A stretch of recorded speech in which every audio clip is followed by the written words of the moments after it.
Good afternoon, everyone, and welcome to this exciting session, which will focus on growth in Africa. And we're going to be having a debate on whether that growth is rising or falling. So with me to go through this very important topic, an excellent panel, and immediately to my left, let me introduce them first, is His Excellency President Uhuru Kenyatta, the President of the Republic of Kenya. We have immediately next to him Madame Winnie Byanyima, who is the Executive Director of Oxfam and also a leading voice on issues surrounding women, youth, and inequality, which is one of the key things that Oxfam does.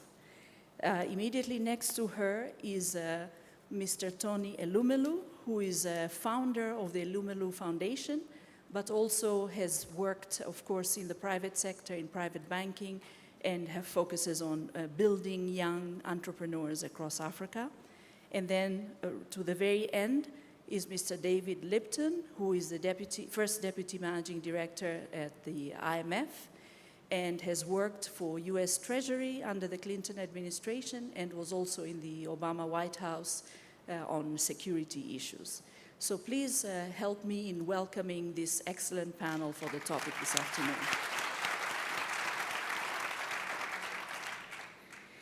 We will be covering the question of growth in Africa. And as you may have seen from the statistics, from newspaper articles and publications, the fortunes of Africa have been going up and down if you look at them from the point of view of growth. We had Africa rising with over 5% growth on average, and then Africa falling with a number of percentage points being shaved off the expectations on growth.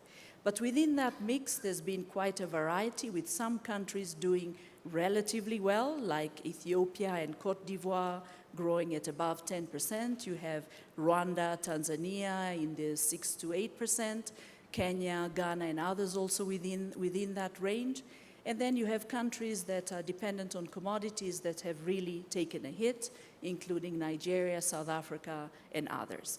So the big questions that we will be debating this afternoon are these macroeconomic trends that we are seeing. Are they the trends? What are they? What are they like? Is this something that is likely to continue? And what are the other factors that would be driving the transformations we see there? Would also be looking at the patterns in industrialization and if there's anything within that that we would like to debate further to understand better the trends. And then, of course, the big demographic issue of young people and jobs and how these scenarios of growth are impacting on the possibility to generate jobs. So to start us off, I will be asking you, Mr. President, from the point of view of running a country, and a big East African country, one that has had a role in the region but also globally, how do you see this issue of Africa's growth? Do you agree with the fact that it is falling, or are you on the side of rising?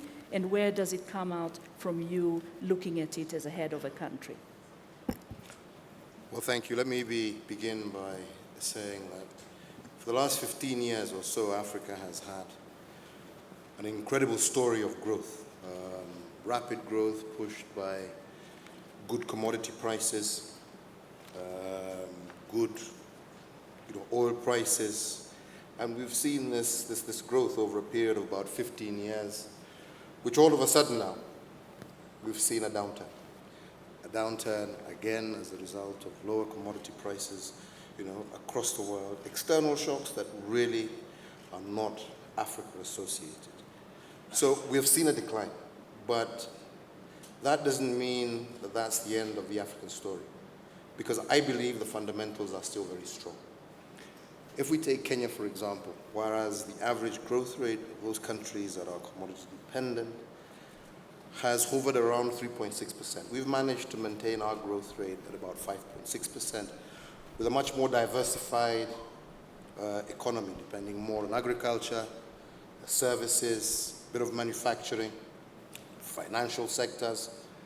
So I think the story here is that Africa really just needs to diversify. Africa needs to move away from being commodity dependent to really tapping on what our real wealth is, and that is the productivity, especially, of our young people.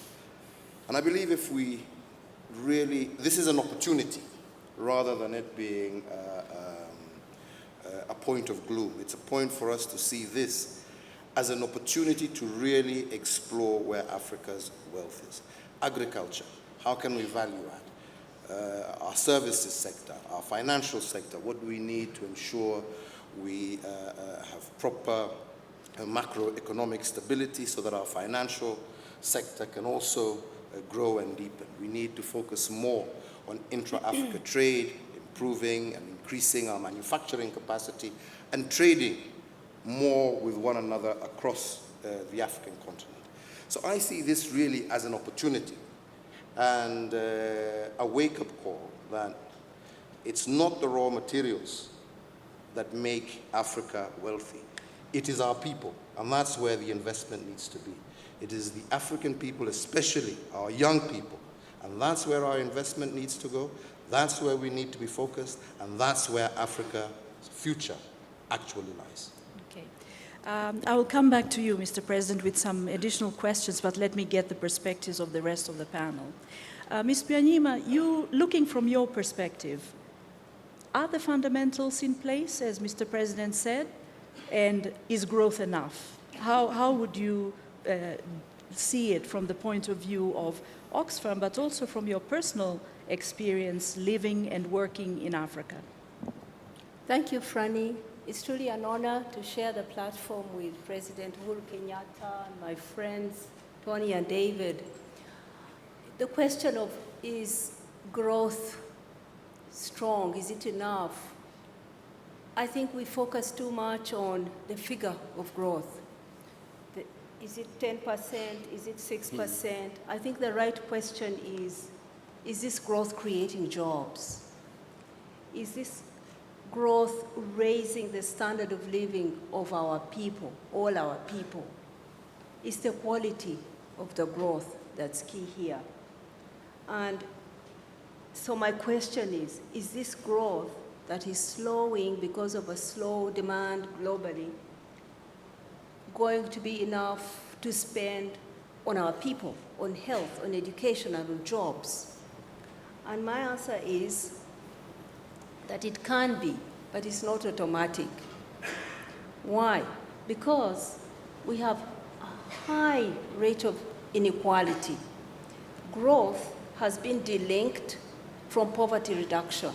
So we have a figure of growth. Growth is there, it's strong, but it's not lifting everyone from poverty. There's a de-link. We need to bring back that link. And let me give you an example. Nigeria is the best example of that. Between 2003 and 2009, that country had a positive figure of growth, but the numbers of poor people increased. And in fact, except for the 10% who include my friend here, Tony, who were increasing their income, and the rest of the population, their consumption, their share of national consumption declined. It tells you that growth is there, but it's being captured by a few, and a majority are being left out. So we need to tackle economic inequality for the growth to be there. So now with slowing growth, what we're seeing is our countries, our governments stuck with this shrinking budget. The temptation is cut health, cut education, there's no money. My message is, before you chop, stop and see. The opportunity to collect revenue is there. That's my second message. There's huge opportunity to collect more resources if we look at the money that is flowing out untaxed. Africa is losing a lot of money untaxed. The figures are glaring. They are horrible to see. Through tax dodging, through harmful tax competition. Our recent research showed in Kenya, Mr. President, that these tax incentives to foreign firms who actually use pressure to push governments to lower and lower tax rates make Kenya lose $1 billion every year. That's our estimate. I don't know if I'm right, but that's our estimate as Oxfam. Could be more. So if we could rein in on harmful tax competition, on tax dodging, there would be more resources to put in our people. 2025, we will have a population that's below the age of 25. We are the most uneducated continent in the world, undereducated. What will these people do with no skills? We have to maintain the investment in health and education, and we must do that by taxing more progressively and reining in the tax dodging. Okay. Well, Winnie has put on the table the issue of not only inequality, but also opportunities for getting revenues. And you mentioned the young people. And because young people are amongst us in the audience and also watching this webcast live, I wanted to let you know that there's a Twitter handle that we are using for this called #AfricaGrowth. So for those of you who want to pose your questions or make comments on what you hear, you can use that hashtag, and I'll be also getting some comments and questions from people who are not in Kigali who are following on this panel this afternoon. But let me now come to you, Mr. Tony Elumelu, particularly because of the work you've been doing with young entrepreneurs and also your own business experience and your experience in the financial sector. How do you see this challenge that we've been debating so far on Africa's growth? Is growth enough? Do you see it differently from the point of view of entrepreneurs and the external risks that you may have faced from the banking and financial sector side? Or do you have another perspective you'd like us to debate this afternoon? I think I like the comments by His Excellency the President and my sister too, although she said I'm in the 10% class. 1%. But, you know, to me, it's like the glass is half full. Is Africa rising or not rising? These are like two harsh extremes. I think I like to see it from a different perspective. I am basically an investor in Africa. I invest across, I have investment in 21 African countries. And despite the dwindling commodity prices and all the concerns being raised by the world, my investment appetite in Africa has not dwindled. It's not gone down. We continue to make investments. In fact, the next 1 month plus, we'll be doing a $2.1 billion energy transaction, which will help to improve further access to electricity on the continent. So that is in Africa, and that is an investment we are making, not in this case out of philanthropy, but because we see that returns on investment is quite high in Africa, and that is what is driving our investment. Now, talking about the growth, whether it's inclusive or not, yes, I would say that we can do better in having inclusive growth on the continent. And this is a concern I personally have or had that made me to endow $100 million into the Tony Elumelu Foundation to drive the development of the identification, support, mentoring, training, and seeding of capital to 10,000 African entrepreneurs. Yesterday, I was in Uganda, and I assembled the Ugandan beneficiaries, about 110 of them. And Mr. President, by the way, your country, last year, 169 Kenyans benefited from the program, and this year, 70 benefiting from the program too. And yesterday I put them before the President of Uganda so that let them share with the President what concerns they have that affect their investment, their ability to succeed as entrepreneurs. And I saw, honestly, I was sharing with my sister, very empowered young Africans, confident, energetic, full of ideas. And I liked the conversation that ensued between them and their president, telling him about tax issues and about how, in their opinion, how money can be channeled and to support some of what they are doing. That is a new Africa, these young Africans will help us address the issue Mr. President raised about job creation. If we realize that the development of Africa first lies in us Africans, that no one but us will develop the continent, and two, if we realize that the private sector has a key role to play in developing the continent, and that the pipeline to private sector is entrepreneurship, catching them young, these entrepreneurs, training them, helping them to become self-reliant, helping them to help all of us to create employment and deal with the issue of the challenges of unemployment, then we'll be able to address poverty in a manner that is sustainable. The growth we see on the continent will become truly inclusive, and all of us will have shared prosperity. Thank you. Okay. So, Mr. Lipton, you've been listening carefully to what the others have been saying, and the IMF always gets blamed for the shaving down of growth statistics. What's your perspective when you look at the fundamentals, but also if you look at these trends that we've been facing in the last decade and what's projected for the future years? Are we going to see better growth trajectories for Africa? And also if you could explain to us the diversity that you see across countries and what is driving that diversity in terms of the patterns of growth. Thank you. First, it's a pleasure to be here and to be on such a distinguished panel. I think when I think about the question, is Africa rising or falling, I think my answer is Africa's rising, regrouping, and will be rising. I think that what Winnie said is right. The focus should be on increasing living standards, improving living standards, and having growth serve the process of a steady and important rise in living standards. I think that's been a very tough thing to do in the global economy recently. We at the IMF have, as you suggested, we've been lowering our forecast for global growth and saying that growth in the world is too weak and there are too many downside risks. And unfortunately, a number of these factors have really adversely affected some countries in Africa. Unfortunately, bad things come in threes, and there's been the oil and commodity price decline, which has adversely affected those who sell those products. There's been Ebola, which has affected 3 countries. We now have some severe drought in certain countries. And so about half of the countries in sub-Saharan Africa have substantially lower growth now than before these 3 things happened. But at the same time, there are an awful lot of countries that are continuing to grow.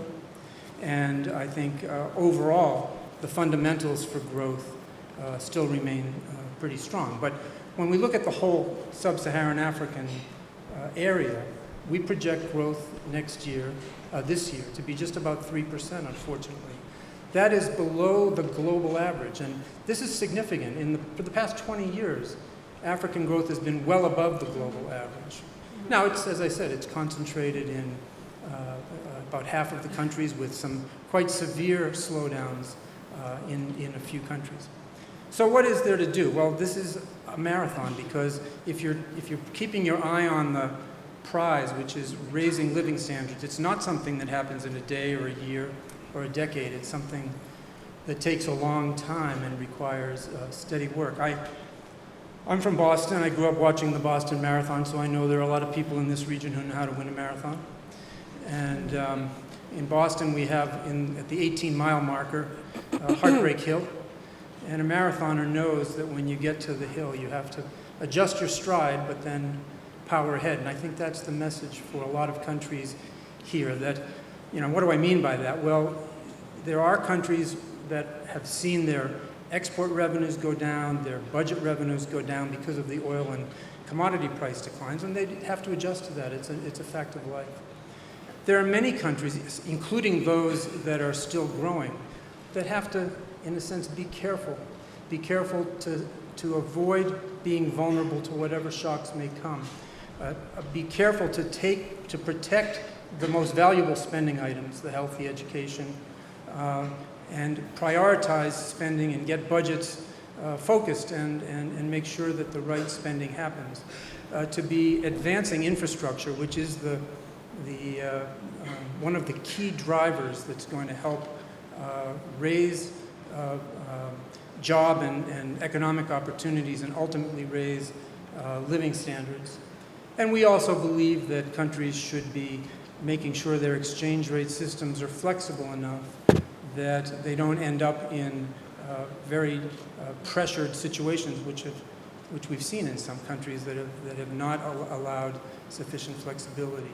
As far as broader strategies are concerned, adjusting to the rest of the world means perhaps fostering more domestic demand because you can't count on China the way you used to. Regional integration. This is a region right here with 200 million people. Regional integration would be a way for a lot of mutual gain among the countries in East Africa, and finding ways to diversify your economy. Just those are in a nutshell. But there, as you suggested, there really are no. There is no typical case. Country situations are very different. Each country has to figure out how to adjust its stride and power ahead. I'd like to come back and ask Winnie a question and come back to you, Mr. President. First, Winnie, on the issues that David has raised, that we have external shocks and that countries are in a marathon running in this long-term growth strategy and we need to be more resilient. When you look at these external shocks and the need for resilience, how does that square with the issues that you also raised on social safety nets and inequality?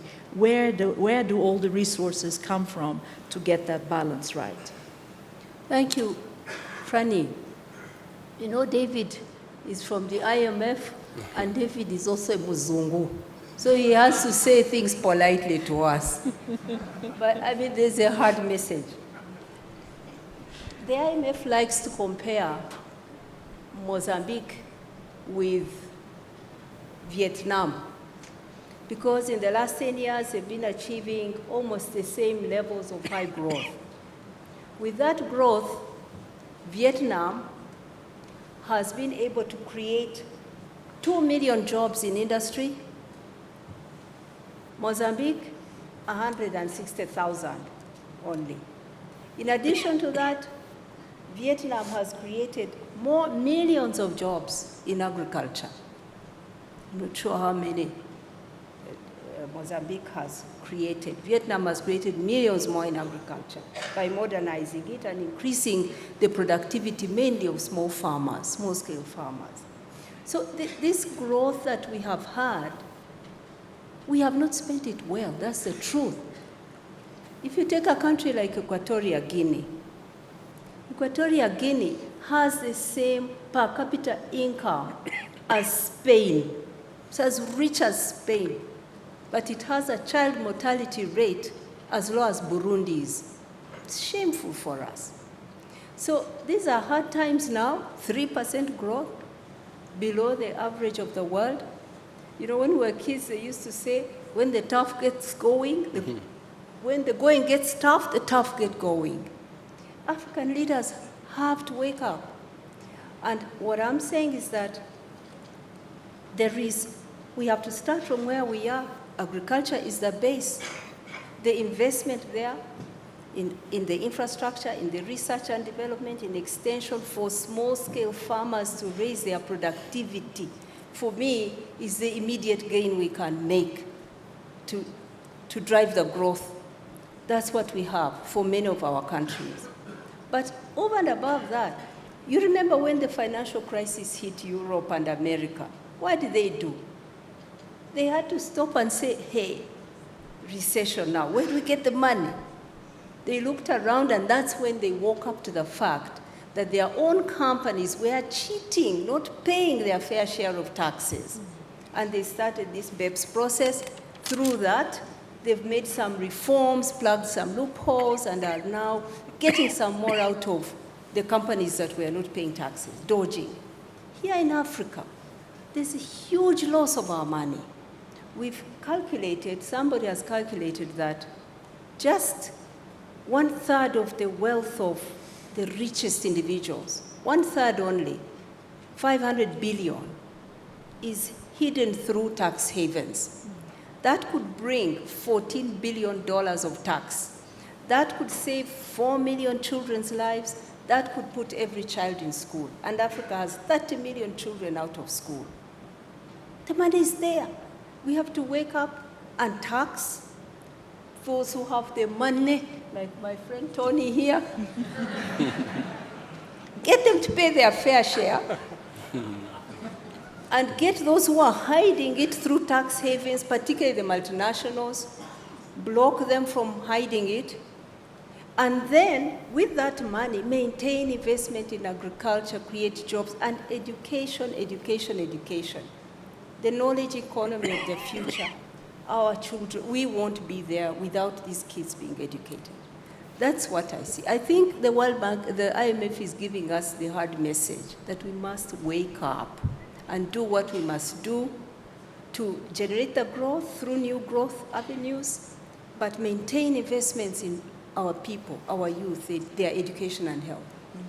So, Mr. President, are African leaders awake? And while they're awake, what are they doing to actually create jobs and handle some of these risks that have materialized because of the slower global economy and the shocks that we're facing? How are you staying awake at night? Well, the first thing, I mean, it is difficult. Let's call a spade, as we've said. It's difficult with declining revenues. It's difficult to meet the expectations that are out there. But I really don't see a lot of difference between what I said and what my sister here was saying. Because I think the reality, the wake-up call, is us to be able to ask ourselves, what drives our growth? Is this growth a growth that is sustainable? And by asking ourselves that question, we start to answer some of the critical questions that she's asking.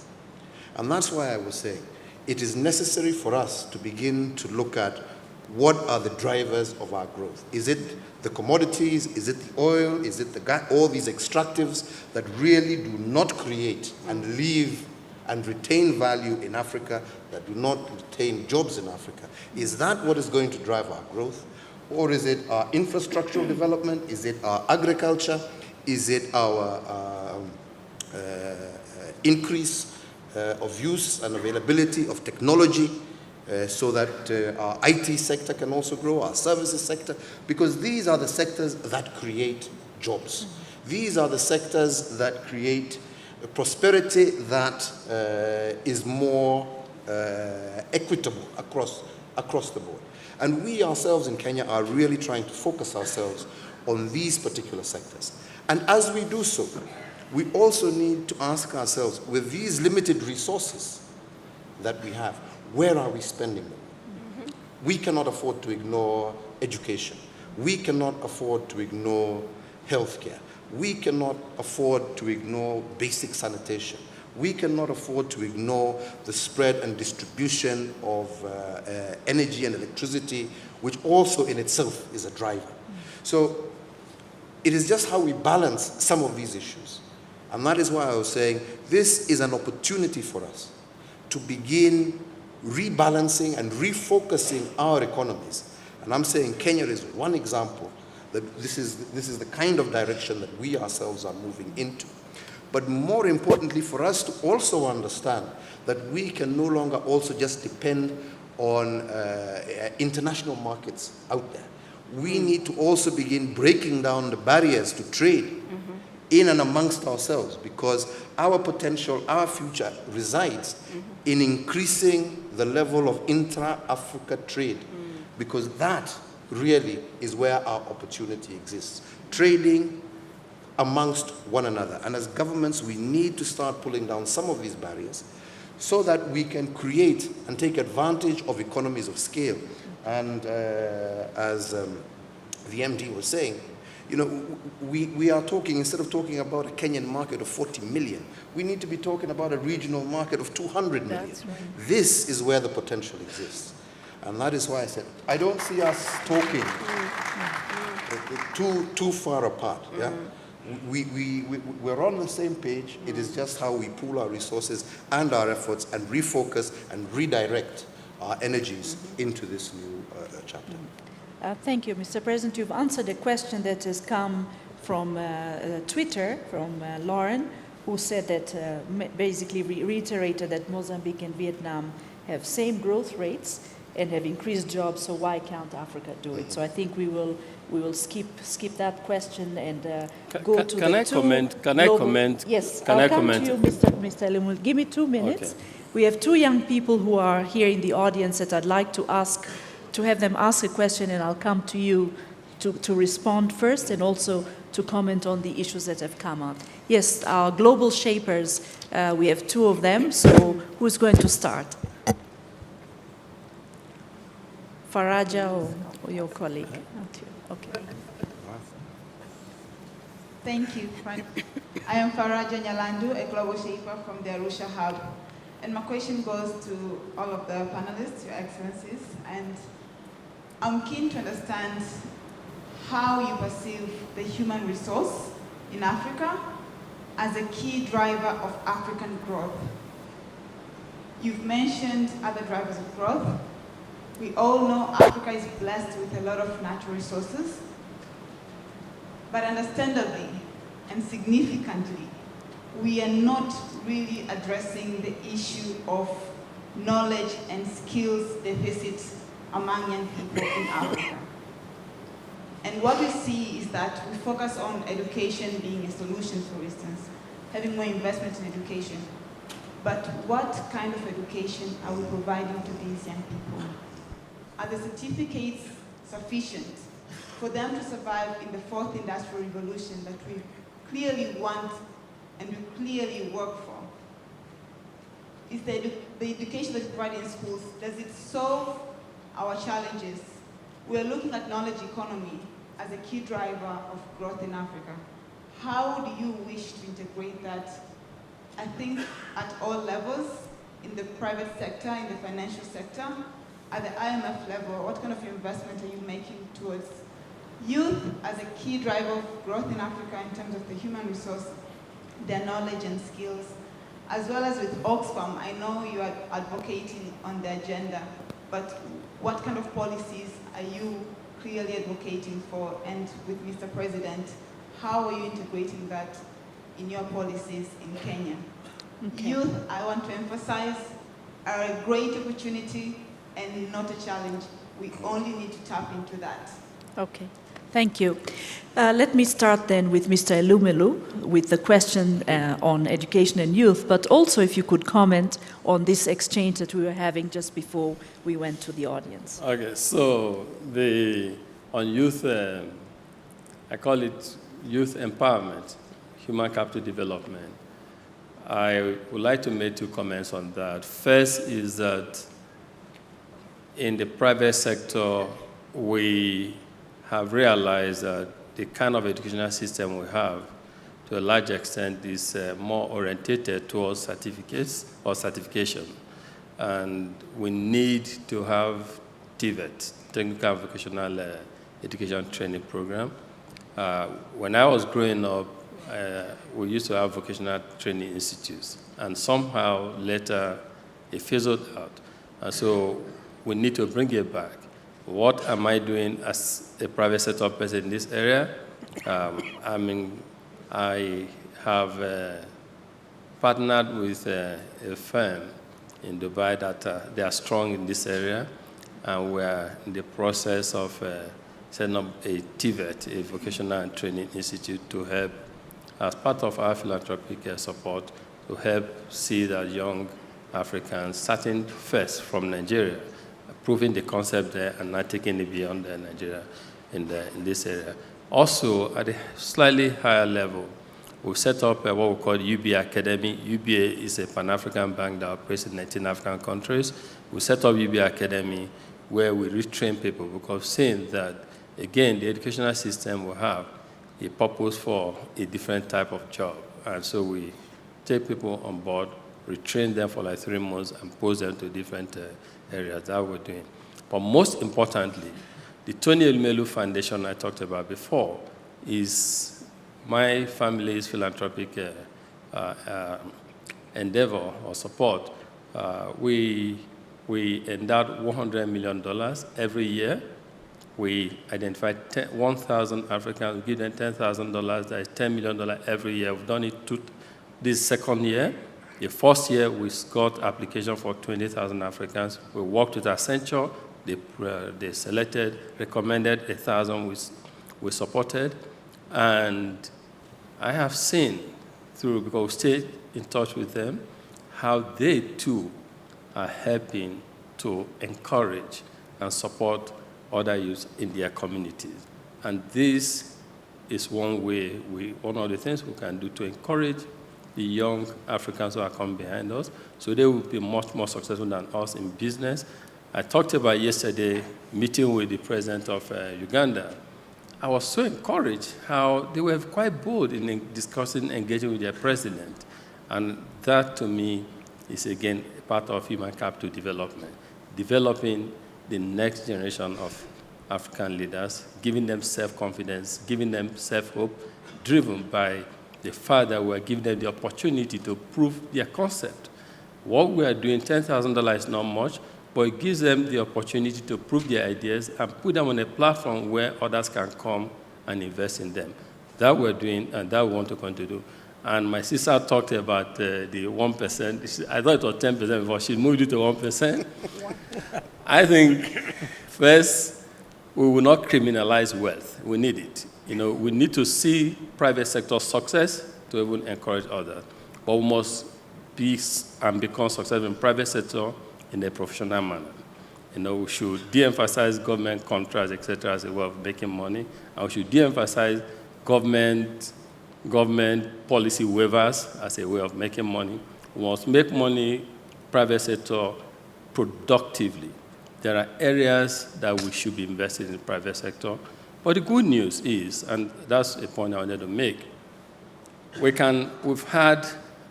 keep having conferences, and you come out of conferences feeling bad for the continent. So why it's bad that things are not good or have not been good? Where we think things are beginning to improve, we need to talk about that too, so that progressively people will know what they are doing that is right, and we encourage them to do more. For the first time, Africans' investment in Africa is rising. It surpassed foreign direct investment. That is very good, and we need to encourage that so that other Africans can come out and invest more on the continent. That will address what my sister talked about, siphoning money abroad, taking money, because it doesn't make sense. It is poverty lack of self-confidence and poverty of the mind that creates that. Why would I take my money abroad to bank when there are a lot of investment opportunities on the continent? In fact, I wish I had more. I would invest a lot more on the continent. There's nowhere that I made the kind of returns in investment I make as in the African continent. So why go elsewhere to make investment? And lastly, on the issue, the conversation about like comparing Mozambique and talking about the growth rate in Africa, we need to understand the nature of the growth we had in Africa in the past. And the president 2 times now has intervened, and he has talked about diversification. And this truly, I think, it's a blessing in disguise for us as a continent, and now begin to think of diversification in a manner that can really help us. In Africa, we just produce raw materials. We do not process raw materials. That chain, the processing of raw material, the conversion of raw material to finished product, that is where value is added to economies. And that does not happen on our continent. It is happened offshore. So you have cocoa in Ghana, Cote d'Ivoire. We produce cocoa, we take cocoa out of the country, we process cocoa, we come back to eat chocolate, we pay more, values added offshore and not on the continent. Nigeria, other countries, we produce crude oil, yet the biggest import to the country and subsidy issues in the area of petroleum products. And it goes on, cotton everywhere. So in the 21st century, and this is a conversation I would like to be part of, let's begin to begin to challenge ourselves on how to move our economy into a much more productive type economy so that when we say growth rates like this, it truly will impact people because we're engaging, the value chain is fully optimized, engaged in country, in Africa, and not outside of Africa, because that is what brings this disparity that we see on the continent. Can it be done? Yes. What do we need to do? We need the private sector and the public sector and our development partners working together. For us to truly transform the country, have processing factories and co, we need to have like constant supply of electricity. We need to have modern and mass transportation system. We need to have modern logistics system. For all of this to work, we need government to help us create the right policies. And we need government predictability. My brother, when you meet with our leaders, we urge to help us. Let's keep talking to our leaders should know that if it is an investment in power or in transportation, these are long-term investments that also require long-term payback period. And once you make that investment, we need to make sure we can predict policies are stable so that the investments can mature. And if we have more successful stories, private sector involvement that are successful on the continent, it will attract global private capital into the continent. It will encourage other people, even endow people in Africa to invest in Africa. And that is when we begin to correct all of these statistics that we're seeing. Thank you. Okay. Thank you very much. We have run out of time, so I would like to take just one question from the floor, and please make it very brief, because I'd like to go to closing comments. And for the people who have asked questions on Twitter, I'll summarize your questions to the panel. So one last question from and very short, please. Yes, please. Thank you very much. My name is Atuel Znapia. I'm a global shaper from the Accra Hub. I'm a millennial, and I really want internet for all, because I believe that if we have really great internet as young Africans, we can leapfrog and we can do as well as everyone else. So I really agree with the knowledge bit. Actually, some of my question has been answered by Tony Elumelu, and I believe that private sector involvement is the real engine of growth, around Africa. So, and especially for me, I'm particularly interested in the internet, because we talked about like knowledge and skills, and if there's really great internet around the continent, we can kind of solve this knowledge gap, because we can get access to the best information anywhere and the best education anywhere and learn about it. So I wanted to know about like real examples that are happening now around public-private partnerships in driving infrastructure development, because that is something that the private, I can build a really good school and help solve the education problem, but it's harder for me to do a really good work. So I want to know about real examples in our countries that you can share with us around public PPPs working. Thank you. Okay, thank you very much. I'll add two more questions from Twitter, and I ask the panelists to pick the ones you feel more comfortable with. One question has come about regional integration and intra-regional trade. What can be done to raise that and also to improve on the statistics that we're seeing and the real impact in terms of economic growth? And the other question is to share any examples that you have on the impact of brain drain. So if we could tackle those four questions: the internet, what can it do, private-public partnerships and examples that you have, intra-regional trade and integration, and then the question of brain drain. And I'll start with David and work our way towards the President. 2 minutes to close. Sure, thank you. I'd like to address the two questions that came from the young leaders. Clearly, the youth is the future of the region, and the question is out there whether the youth will be able to take advantage of modern technology, the internet, and operate in a thriving private sector. The IMF's usual answer to that is you've got to have a country run well with sound macroeconomic fundamentals. We certainly have plenty of examples where mismanagement leads to financial chaos, and you can have a whole generation wiped out because of the financial chaos and the lack of economic opportunity. But stepping back from my IMF perspective, I heard the word leapfrogging. And I think the question here for this region is whether there are going to be opportunities for advancement that really haven't existed before in the world. In principle, the internet and the technology, the ICT technology, overcomes remoteness. Remoteness has been one of the problems for all of Africa. And so if there's a way for people to educate themselves, taking advantage of online training. We at the IMF now have online training. American schools provide courses online. If there's a way to do that, it clearly can be advantageous. But at the same time, if someone lives in a house with no electricity, they can't very well take advantage of that. If they don't have the basics of health, they can't take advantage of that. So there are things that really have to be done by government. While in Nairobi yesterday, we visited an incredible company, a company that overcomes two problems with one innovation. For people who have no financial inclusion, no bank, and for people who have no connection to the grid, this company, it's called Mkoba, provides a small machine with solar lighting, 3 light bulbs, a radio, and a charging station. And it overcomes two problems. People can get electricity, but they also can borrow, in essence, borrow the money to be able to afford this very expensive piece of equipment, and in doing so, avoid very expensive energy expenditures on kerosene, on batteries, and so on and so forth. What they do is they pay a few shillings a day electronically over their telephone. And so there's both a financing aspect and an energy aspect, which overcome the two problems of exclusion, financial exclusion and physical exclusion from the energy system.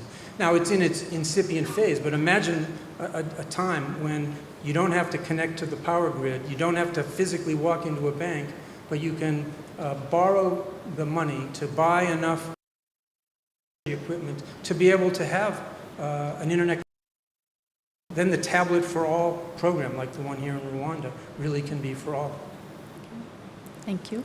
Tony? Yes, I want to comment on the intra-Africa trade, and just two quick interventions here. One is the statistics we see tells about intra-Africa trade is about 10-11%. And what I always ask myself is, what Africa or Africans need? Do we have them in Africa?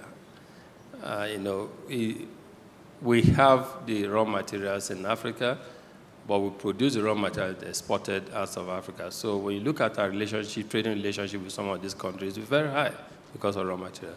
We do not, I don't know how many countries in Africa that have refinery capacity, for instance, refinery that you can produce oil in Nigeria instead of sending to America or China or India, you send to the country for them to process. It's a challenge. So talking fundamentally about improving intra-Africa trade, we need to talk about processing. That will help us in achieving that. The second and last point on that is, if you look at Africa is a continent, I say, that is rooted in its past. If you look at the transportation infrastructure in Africa, these were designed and constructed decades ago. And the sole purpose for doing this when it was done was not to have intra-Africa goods transportation. It was to move goods from Africa to the ports, raw materials from where they're exported. And so in a continent that is so networked on the past, and with this kind of infrastructure, transportation infrastructure, there's a limit to how much we can trade intra-Africa, even where the articles of trade do exist in Africa. Solution, let's fix this infrastructure issue. How do we fix it? Again, collaboration between government, the private sector, and our international friends. That is what will help us address intra-Africa trade. As we address that, we deal with the issue of poverty alleviation, we deal with inclusive growth, we deal with the job for our people, and Africa will truly transform. Thank you. Thank you. Winnie, your closing comments? Yeah, first I want to assure my friend Tony that we are not against wealth, that we actually, Oxfam, everywhere we are in 95 countries, we are working with poor people to accumulate wealth, to increase their assets. Sure. So that's what we do. But I have a message for the private sector. These are tough times. We need the private sector. We need the government. Each must play its role. For the private sector, I think that there is a very wrong idea out there that they are going to be the solution for everything. No. Stay there making the roads, invest in the bridges, invest in the power, but stay away from health and education. This advice from the bank that education can also be passed to the private sector is not a solution. We must get our governments to put our kids in school, give them free education. That's how other countries made it. So the health sector, the education sector, free health, free education are critical for us to get our people to be productive. Also, private sector, pay your fair share of taxes. I'm happy to hear Tony saying that he reinvests here in Africa, that he's not channeling his wealth through a tax haven. But we know that this is not the reality. Africa is losing a lot of money from other companies. And so we must deal with this issue of tax dodging, and Africa must take a firm stand, and harmful tax competition, where governments are being pushed down in terms of the taxes they charge, the exemptions they give, because companies can play them. So there's a need for a regional cooperation on tax that will help Africa get its money. Then, this environment, enabling environment for the private sector, I must say that in agriculture, where we must work hard because most of our countries can make it there and increase growth there, the private sector is the small-scale farmer. In fact, I can add, it is the woman, the one who farms. That is the one who needs an enabling environment. The one for the private sector, the big business, they've had enough. They've had enough. It's time to make it possible for the small-scale farmer to be productive, to make gains from their labor. And lastly, for governments, I think that governments our leaders have a tough job now, and perhaps the starting point is to take a distance from business, to be less friendly with the business sector. It's too close. The relationship between business and government is too close. Too close because governments tend to make policies that are favoring big business, that are not necessarily favoring the ordinary person. So govern in the interests of the ordinary, the poor person. Yes, quote the private sector, but don't let them rig the rules in their favor. Don't let them bring us to this situation where they can literally write for the country the tax law and get away without paying tax. So governments, be tough on the private sector, regulate them, encourage them to come, but get the best deal for our people. And I think that the future is there for us because the sources of growth are there. It's the people, it's the skilling of people, it is the agriculture where we have the opportunity. And the minerals, they will come back. Thank you, Mr. President. Your closing remarks. Thank you. I think I'll close by just trying to answer some of the questions that you raised. I think there was a question of an example of a successful private-public partnership. And I want to cite the example of the renewable energy that we're doing in Kenya, where we are partnering with the private sector who are working on power generation with the government buying that power. We have a number in the geothermal sector, but also the largest wind farm in Africa right now is being developed in Turkana in Kenya, 400 megawatts, which is being developed by the private sector with a commitment that we would enter into a power purchase agreement with them to be able to utilize that energy through the national grid. So that's just an example. I think the other issue that was raised had to do with regional integration, and I think Tony touched on it quite a bit. We as governments need to be more focused. We cannot talk about intra-Africa trade if we do not have integrity. And we in East Africa are really, really working very, very hard in that particular direction. I think for the first time since independence, by the end of this year, beginning of next year, we will be connected to Ethiopia, which again will enable and smoothen trade between Kenya and Ethiopia. We're working on integrating our various road sectors within the East African community, as well as power connectivity so that we can share power also across borders. So these are some of the initiatives that we are working on, together with removing all these NTBs that have been barriers to smooth trade across borders.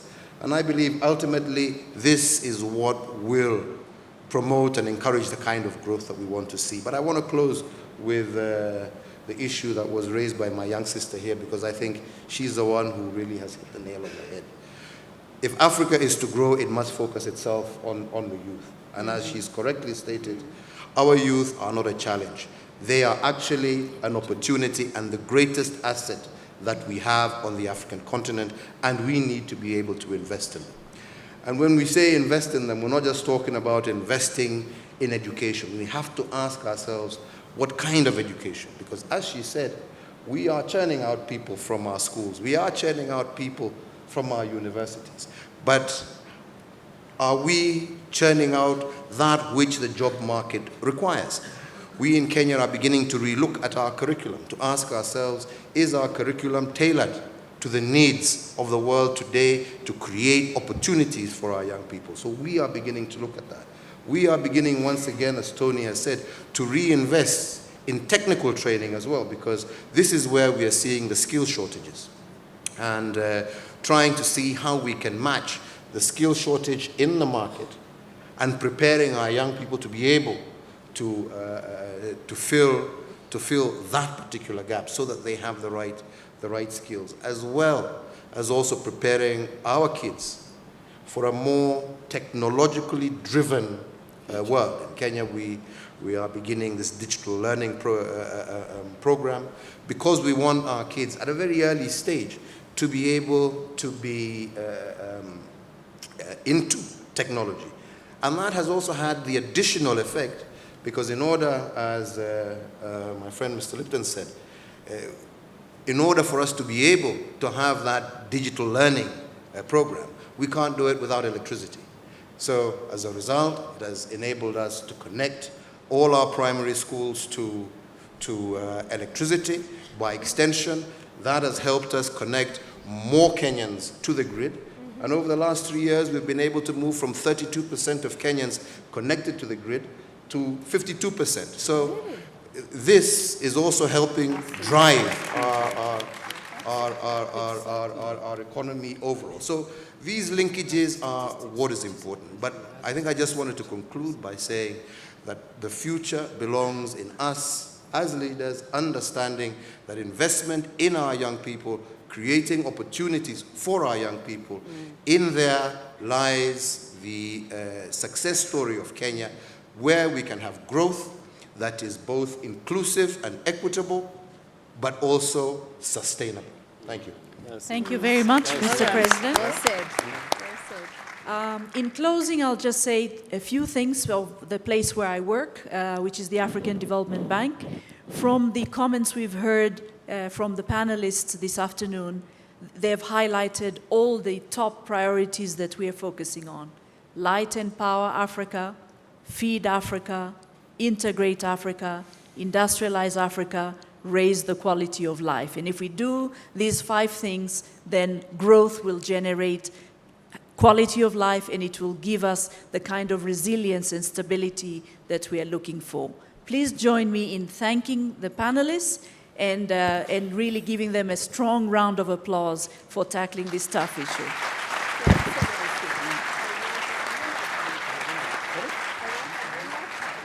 you.